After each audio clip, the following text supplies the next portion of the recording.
Good afternoon, everybody. It's 2:31 on Friday. I wanted to just kind of call and go over a few things. Um, we we went over in CSA violations. We went actually over threshold in a hazmat, which is obviously not good, but obviously it's a situation that this company doesn't haul much hazmat, and when you do haul it and you get a violation, then it really hits you quick. It really hits you fast.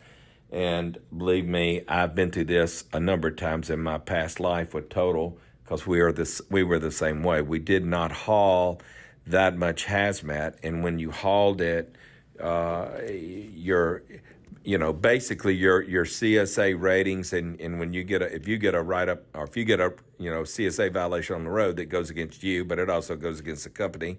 And then there's the percentages based on other carriers in your carrier group, that how well you are. And then if you're a hazmat carrier, you got X, your threshold is maybe 60 or 65 or 70 or whatever the percentage may be out there. If you go over those percentages, then obviously you're in the red area. Well, we went over in hazmat, and what happens with hazmat is it's based on the total number of hazmat inspections. So you get inspected out there, you may get inspected 5 or 6 times, and you don't have a hazmat on your trailer because we don't have much hazmat. So you're just getting a normal inspection.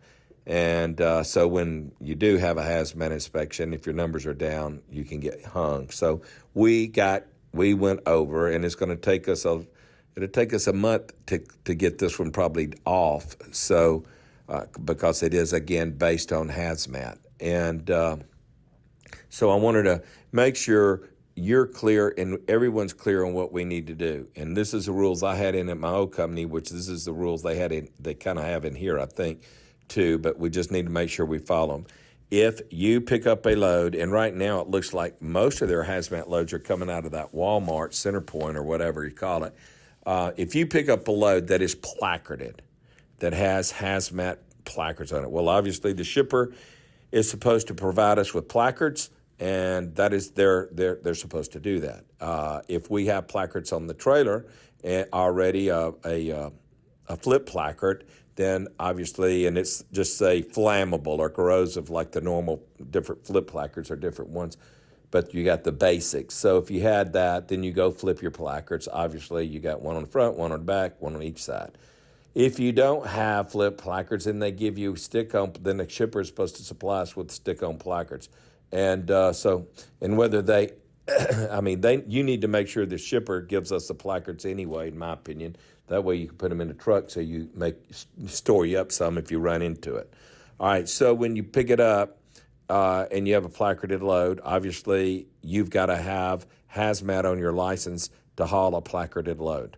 So once you do, make sure the placard is on there neat, straight up the way it's supposed to be, and all of that kind of great stuff. Once if you can't check that load, if that load is, say, a preloaded trailer, then you need to write on those bill of ladings, shipper load, and I don't care whether they say no, blah blah blah. You write it on there, shipper's load, and the seal number's on that thing. So if you get stopped, then the DOT is going to have to break that seal or whatever if they want to do a check.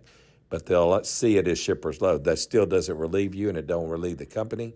Believe me, I've been there. I've fought it. I've been hit by FedEx Freight before.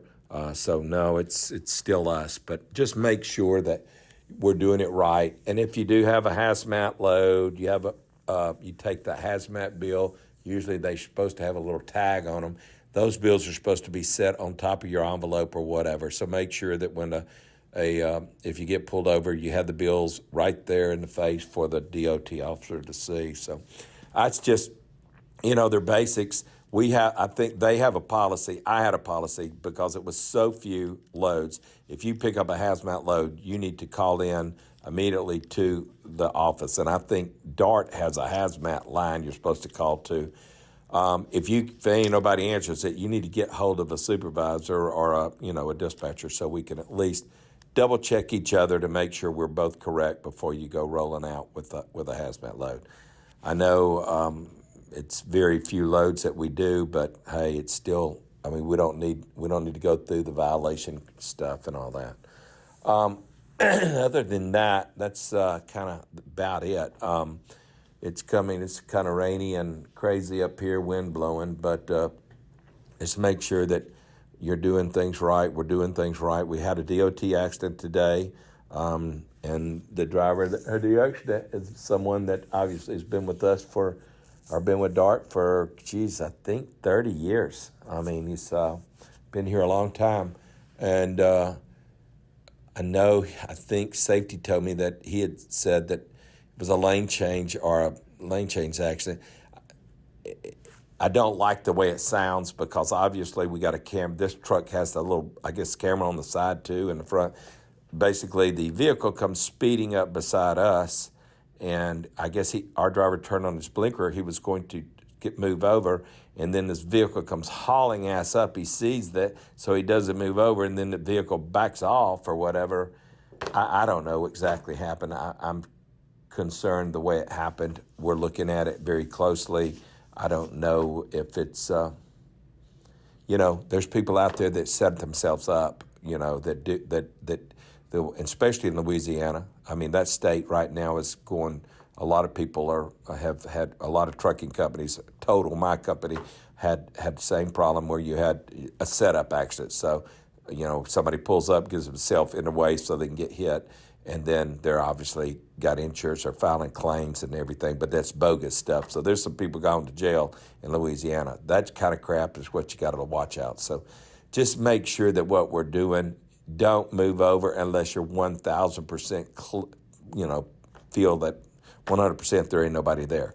And if your vehicle goes off and you got the lights or the side radar or whatever, and that light is blinking, trust your instruments. Don't sit there and think, well, it may be the guardrail, because it ain't no guardrail if you got a lane beside you to the left, and then you may have a guardrail. It's just, you got to make damn gum sure that you got to trust your instruments. If that lights are going off, then just trust your instruments. Don't move over yet, and then we'll go from there. All right. I don't know what else. That's about it today. I'll be in here tomorrow if any of you are around. I'll be in here probably Sunday too, hell. So just call me, text me, whatever you need. I'll holler back at you. I'll talk at you later. I love y'all. Be safe out there.